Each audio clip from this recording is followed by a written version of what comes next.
সালামু আলাইকুম প্রিয় শিক্ষার্থীরা, অনলাইন বাংলা ক্লাসে তোমাদের সকলকে স্বাগতম। আশা করি সবাই ভালো আছো।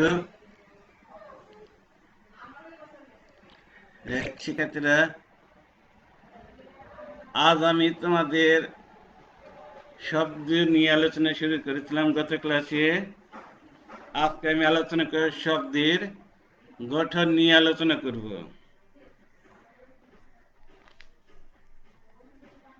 পৃথিবীর বিভিন্ন ভাষার মতো বাংলা ভাষায়ও কতগুলি সুনির্দিষ্ট নিয়মের মাধ্যমে নতুন নতুন শব্দ তৈরি হয়। এই শব্দ তৈরির প্রক্রিয়াও যথেষ্ট বৈচিত্র্যময়।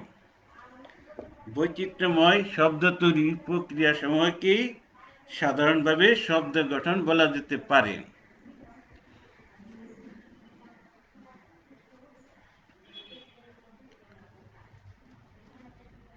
শব্দ গঠনে উল্লেখযোগ্য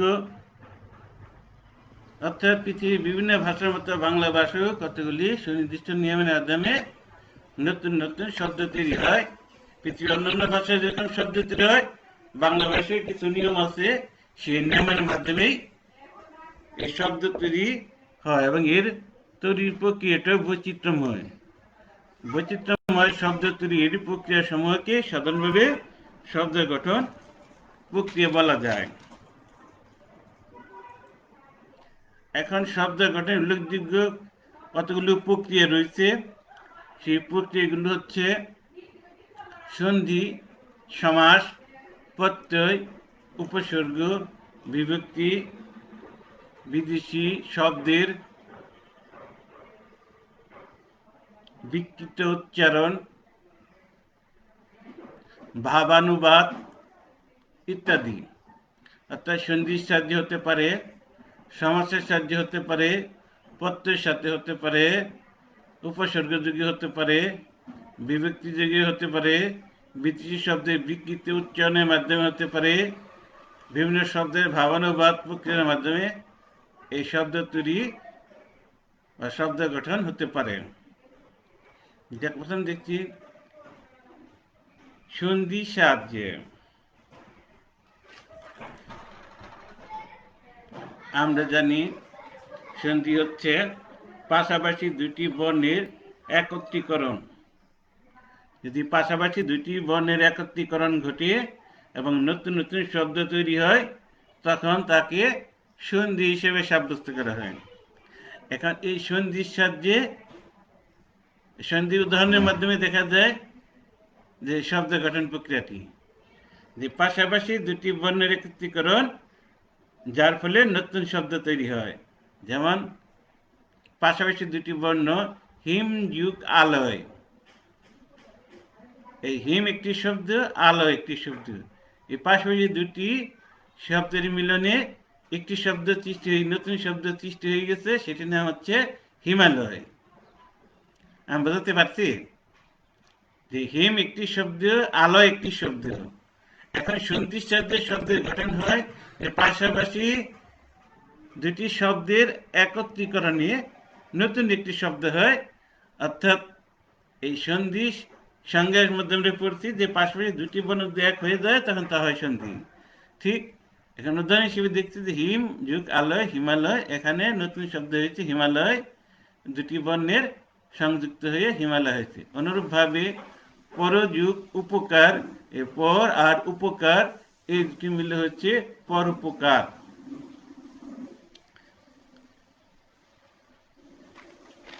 তারপরে দেখি সমাসের সাহায্যে। সমাস কি? আমরা জানি দুই বা ততোধিক পদ এক পদে পরিণত হয়ে নতুন নতুন শব্দ তৈরি করে, তা হচ্ছে সমাস। যখন দুই বা ততোধিক পদ এক পদে পরিণত হয়ে নতুন শব্দ তৈরি করে, তখন তাকে আমরা সমাস বলব। এখানে দেওয়া আছে বছর বছর, ফ্রি বছর, নীল যে আকাশ, নীলাকাশ। এখানে বছর বছর দুটি বর্ণ, দুটি শব্দ পদ এক হয়ে ফি বছর হয়ে গেছে। নীল যে আকাশ, একাধিক পদ মিলিত হয়ে হচ্ছে নীলাকাশ। এরকম আরো দেখব বিভক্তির সাহায্যে শব্দ গঠন প্রক্রিয়া।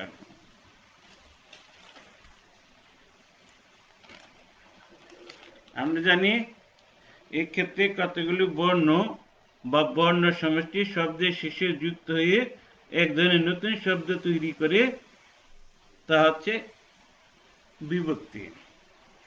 দেখেন কতগুলি বর্ণ বা বর্ণ সমষ্টি শব্দের শেষে যুক্ত হয়ে নতুন শব্দ তৈরি করে, তার নাম হচ্ছে বিভক্তি। আবার ভালো করে খেয়াল করি, বর্ণ বা বর্ণ সমষ্টি শব্দের শেষে যুক্ত হবে। এই বিভক্তির সাথে এরকম শব্দ গঠন হয়, যেমন রহিম যুগ এর, রহিমের।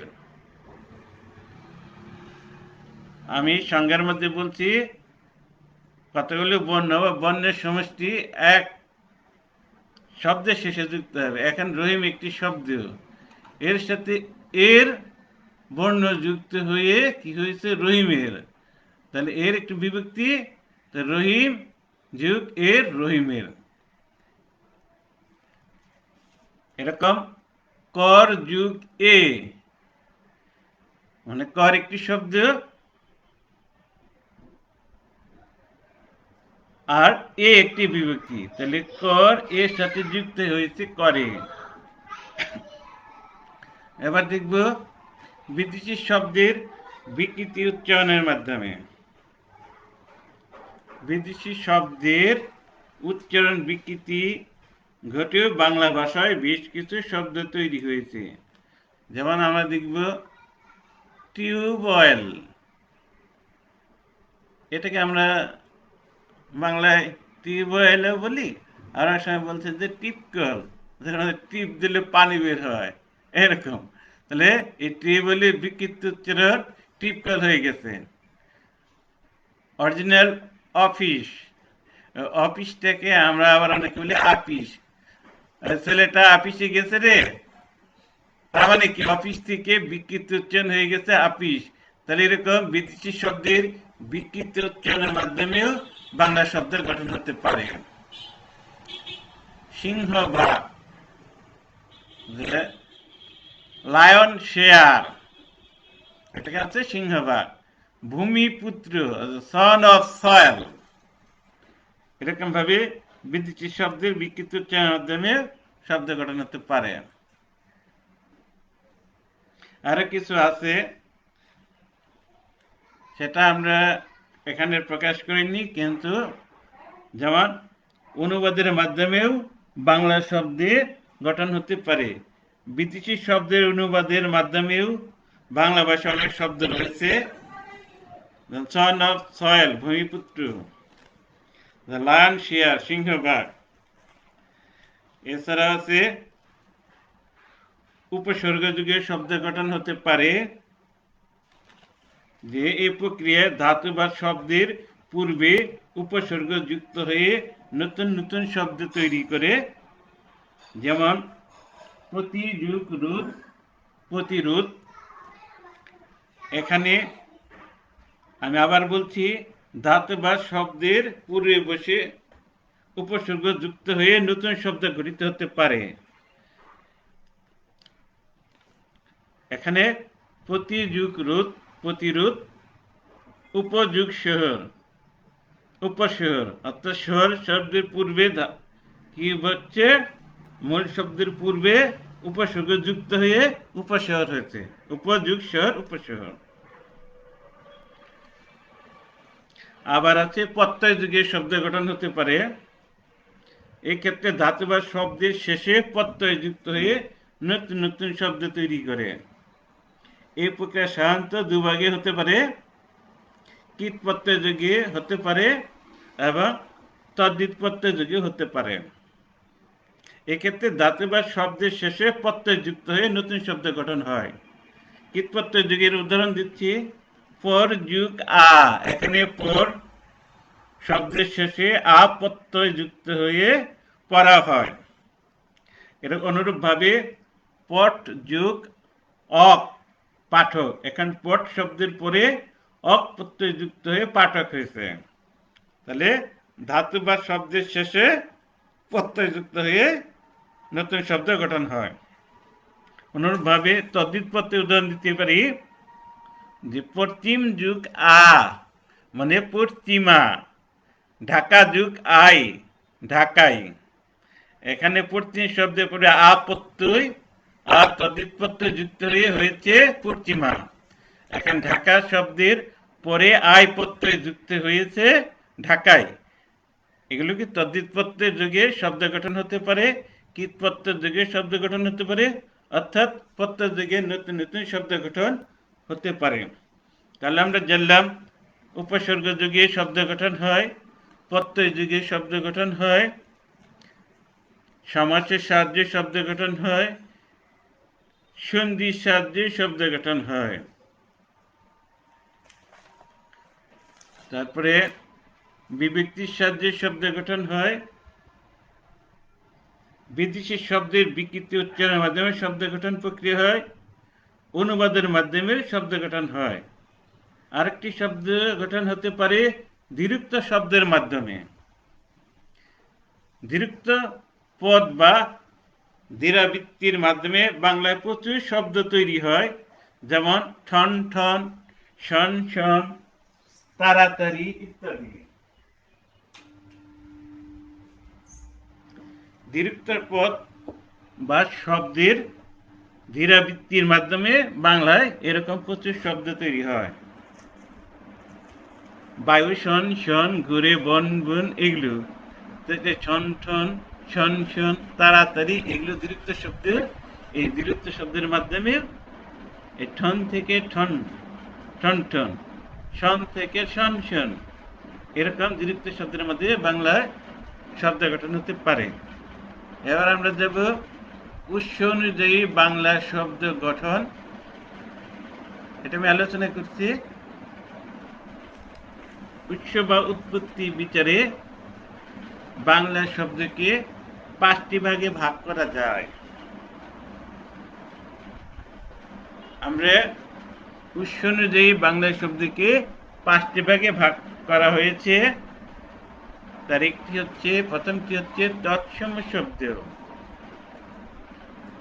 তৎসম শব্দ, অর্ধতৎসম শব্দ, তদ্ভব শব্দ, দেশি শব্দ, বিদেশি শব্দ। এই প্রক্রিয়াগুলোর মাধ্যমেই বাংলা শব্দ গঠন উৎস অনুসারে এই 5টি ভাগে বাংলা শব্দকে ভাগ করা যায়। এখন তৎসম শব্দ কি? তাহা, সম সমান, তৎসম হচ্ছে তাহার সমান। এখন যদি প্রশ্ন করি এই তাহারটা কি, উত্তরটা হবে তাহারটা হবে এখানে সংস্কৃতের সমান। অর্থাৎ যে সকল সংস্কৃত শব্দ অবিকৃতভাবে বাংলার শব্দে বহুল পরিমাণে প্রচলিত, সেই শব্দগুলোকে আমরা তৎসম শব্দ বলে অভিহিত করি। তাহলে এই সংস্কৃত শব্দগুলোই বাংলা ভাষায় বাংলা শব্দের একটি বিশিষ্ট স্থান দখল করে আছে। এখন এর একটি কবিতার লাইন দিয়ে বর্ণনা করা যায়। হস্তে যদি থাকে শক্তি, চন্দ্র সূর্য করবে ভক্তি, জলপাত্র ভবনের ধর্ম, লাভ ক্ষতি মনুষ্যের কর্ম। আবার বলছি, হস্তে যদি থাকে শক্তি, চন্দ্র সূর্য করবে ভক্তি, জলপাত্র ভবনের ধর্ম, লাভ ক্ষতি মনুষ্যের কর্ম। এগুলো এই কবিতার এই লাইনের মধ্যেই তৎসম শব্দের বহুল পরিমাণে ব্যবহার ঘটেছে। হস্তে তৎসম শব্দ, চন্দ্র তৎসম শব্দ, ধম্ম তৎসম শব্দ, কম্ম তৎসম শব্দ। এই শব্দগুলো তৎসম। এই শব্দ গুরু গম্ভীর, এটি বানানের দিক থেকে শুধু সংস্কৃতের সমান। যখন আমি বানান করতে যাব তখন সংস্কৃতের সমান, কিন্তু উচ্চারণের ক্ষেত্রে কিন্তু তা নয়, তা ভিন্নতা। তাহলে বাংলা ভাষায় এরকম তৎসম শব্দ অনুযায়ী বাংলা শব্দ গঠন হয়। অর্ধ তৎসম শব্দ, এখানে আমরা তৎসম জানলাম, এখানে অর্ধ তৎসম। অর্ধ মানে অর্ধেক, তৎসম মানে তাহার অর্ধেক। এখানে তাহার মানে সংস্কৃতের অর্ধেক, অর্থাৎ যে সকল সংস্কৃত শব্দ কিছুটা বিকৃত হয়ে বাংলা ভাষায় প্রচলিত হয়ে গেছে, অর্থাৎ কালের বিবর্তনে যেসব সংস্কৃত শব্দ আংশিক বিকৃতি লাভ করে সেগুলো বাংলা ভাষায় বহুল ব্যবহৃত এরকম শব্দ সময়কে আমরা তৎসম শব্দ বলে জানি। সংস্কৃতের উচ্চারণ রীতি বাংলা অনুসরণ করা হয় না। সংস্কৃতের যে উচ্চারণ রীতি সেটা কিন্তু বাংলায় অনুসরণ করা হয় না, ফলে সংস্কৃতের শব্দ বিকৃত হয়ে যায়। যেমন হস্ত একটি সংস্কৃত শব্দ, এটিকে বিকৃত হয়ে বা প্রাকৃতিক শব্দের রূপ লাভ করবে, সেটি হচ্ছে হক্ন। তাহলে হস্ত থেকে হক্ন, এরকম শব্দগুলো অর্ধ তৎসম শব্দ। আর বলেছে তদ্ভব শব্দ। তদ্ভব শব্দকে যদি বিশ্লেষণ করি তো তথ্য তার ভব অর্থ উৎপন্ন। তাহলে তদ্ভব হচ্ছে তাহার থেকে উৎপন্ন, তাহার থেকে আমি আগে বলছিলাম সংস্কৃত শব্দ। যে সকল সংস্কৃত শব্দ কালে বিবর্তনে আংশিক নয় পুরোপুরি বিকৃতি লাভ করছে, তাদেরকে আর সংস্কৃত শব্দ বলে চেনা যায় না, এইরকম শব্দকে তদ্ভব শব্দ বলে। যেমন হস্ত, হক্ন, হাত। এখানে হস্ত যদি সংস্কৃত হয় প্রাকৃত হবে হক্ন, আর হাত হবে এখানে তদ্ভব শব্দ। তাহলে কোথায় হস্ত ছিল সেটা বিকৃতি লাভ করে হাত হয়ে গেছে। এরকম চন্দ্র সংস্কৃত শব্দ, আংশিক বিকৃতি লাভে অর্ধ তৎসম শব্দ হলো চান্দ, আর চান্দ থেকে চাঁদ, অর্থাৎ চন্দ্র, চান্দ, চাঁদ। তাহলে চন্দ্র থেকে চাঁদ হয়ে গেছে, অর্থাৎ চন্দ্র পুরোপুরি বিকৃতি লাভ হয়ে চাঁদ হয়েছে। এই চাঁদ শব্দটি এখানে তদ্ভব শব্দ। আমি মনে হয় বোঝাতে পারছি। এরপর আমরা দেখব দেশি শব্দ। বাংলাদেশের আদিম অধিবাসী কুল মুন্ডাদের ভাষা ও সংস্কৃতির কিছু কিছু উপাদান বাংলাতে এসেছে। অনেক সময় এইসব শব্দের মূল নির্ধারণ করা যায় না, কিন্তু কোন ভাষা থেকে এসেছে তার হদিস মেলে। এসব মূল নির্ণয় করা যায় না, কিন্তু কোন ভাষা থেকে এসেছে তা নির্ণয় করা সম্ভব।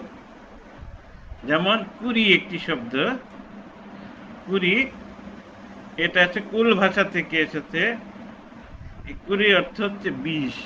আমরা জানি 1 কুরি মানে 20। যেমন পেট, পেট এটা তামিল ভাষা, এটার অর্থ হচ্ছে উদর, পেট বা উদর। অনুরূপভাবে চুলা রান্না করে যেটা, এটাকে ভাষা হচ্ছে মুন্ডারি ভাষা। এই মুন্ডারি ভাষা থেকে, কিন্তু এটার অর্থ আমরা জানি উনুন, উনুন বা চুলা। এরকম ভাবে বাংলাদেশের আদিম অধিবাসী, সেই আদিম অধিবাসী কুল বংশ, মুন্ডা বংশ, তাদের ভাষা ও সংস্কৃতির কিছু উপাদান বাংলায় এসেছে। অনেক সময় এসব শব্দের মূল নির্ধারণ করা অসম্ভব হলেও কোন ভাষা থেকে এসেছে সেটা জানি, এবং এগুলোই হচ্ছে বাংলাদেশি শব্দ। আচ্ছা, তাহলে কুরি, চুলা, ডাহা, ডোহা, ঢেকি ইত্যাদি এই শব্দগুলো হচ্ছে দেশি শব্দ। এরপরে আমরা যাব বিদেশি শব্দ। রাজনৈতিক, ধর্মীয়, সংস্কৃতিগত ও বাণিজ্যিক কারণে বাংলাদেশে আগত বিভিন্ন ভাষাভাষী মানুষের বহু শব্দ বাংলায় এসেছে। আবার বলছি, রাজনৈতিক, ধর্মীয়, সংস্কৃতি ও বাণিজ্যিক কারণে বাংলাদেশে আগত বিভিন্ন ভাষাভাষী মানুষের বহু শব্দ বাংলা ভাষায় এসেছে। এদের মধ্যে আরবি, ফার্সি ও ইংরেজি শব্দ বিশেষভাবে উল্লেখযোগ্য। সেকালের সমাজ জীবনের প্রয়োজনীয় উপকরণ রূপে বিদেশি শব্দ এদেশের ভাষায় গৃহীত হয়েছে। অর্থাৎ সমাজের প্রয়োজনে বিদেশি শব্দগুলো সেই সময়ে এদেশের ভাষায় গ্রহণ করা হয়েছে। বাংলা ভাষায় এই যে শব্দগুলো, বিদেশি শব্দ আরবি, ফার্সি, উর্দু, হিন্দি, হিব্রু, ল্যাটিন, এই শব্দগুলো বিদেশি শব্দ হিসেবে বাংলা ভাষায় এসেছে। যেমন হেডমাস্টার, তারপরে রহিতন, হরতুন, টিক্কা, চিনি, চা, এগুলোই বিদেশি শব্দ। তাহলে এই যে তৎসম, অর্ধতৎসম, তদ্ভব, দেশি ও বিদেশি, এই 5 প্রকার মূল উৎস অনুসারে বাংলা শব্দ। এই 5 প্রকার শব্দ ছাড়াও বাংলা ভাষায় আরো কিছু শব্দ রয়েছে, যেমন মিশ্র শব্দ, পারিভাষিক শব্দ ইত্যাদি। এখন এই মিশ্র শব্দ কোনো সময় দেশি ও বিদেশি শব্দের মিলনে শব্দ দ্বৈততা সৃষ্টি হয়ে থাকে। কোনো সময় দেশি ও বিদেশি শব্দের মিলনে শব্দের মধ্যে দ্বৈত অবস্থার সৃষ্টি হয়।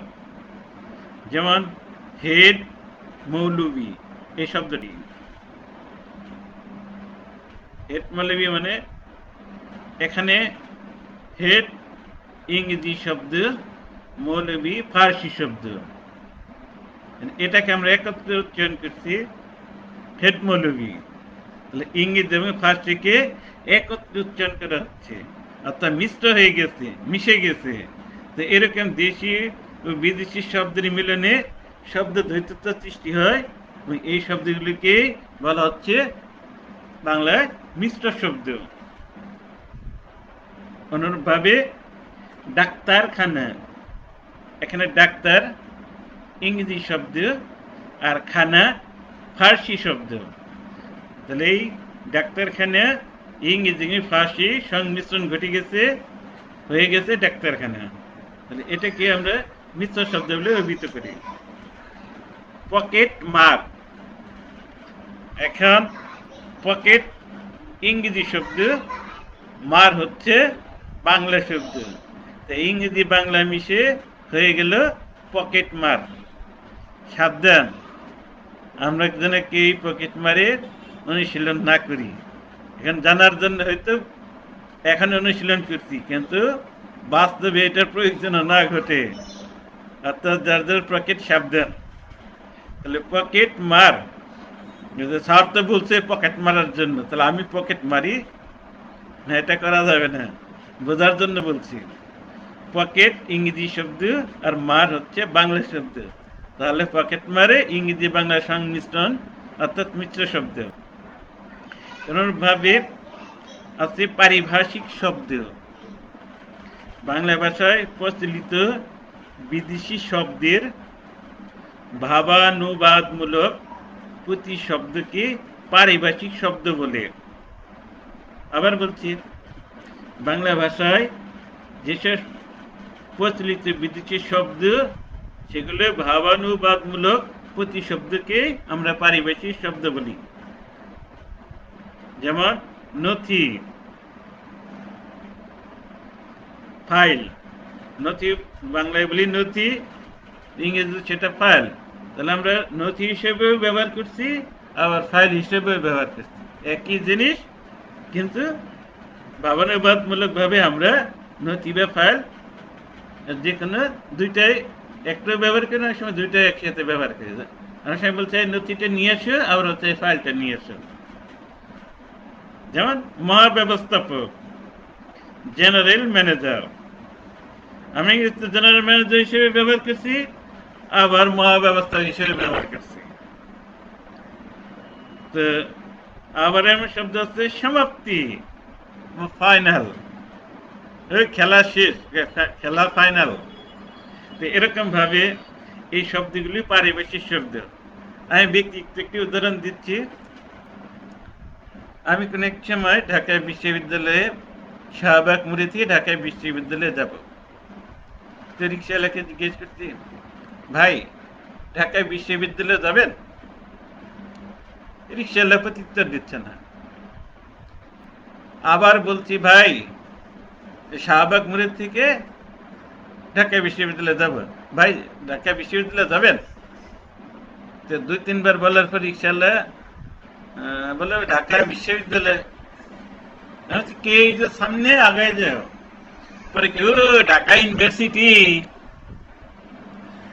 আরে বাবা, আমি তো তাজ্জব, বললাম কি ঢাকা বিশ্ববিদ্যালয়, আমি বলছি বাংলায়, আর রিক্সাওয়ালা উত্তর দিচ্ছি ইংরেজিতে, ও ঢাকা ইউনিভার্সিটি। তাহলে এই যে ঢাকা বিশ্ববিদ্যালয় বা ঢাকা ইউনিভার্সিটি, এরকম শব্দ দুইটাই আমরা ব্যবহার করি, যেটাতে এই শব্দগুলোর নাম হচ্ছে পারিভাষিক শব্দ, অর্থাৎ বাংলা ভাষায় প্রচলিত বিদেশি শব্দের ভাবানুবাদমূলক প্রতিশব্দ। এই শব্দগুলো হচ্ছে পারিভাষিক শব্দ। তো এই ছিল ঐশ্বনদী বাংলা শব্দের বিষয়। আর শিক্ষার্থীরা এই পর্যন্তই। তোমাদের সকলে সুস্বাস্থ্য কামনা করে আগামী ক্লাসের প্রত্যাশায় আজকের মতো এখানেই টানছি। আল্লাহ হাফেজ, সবাইকে ধন্যবাদ।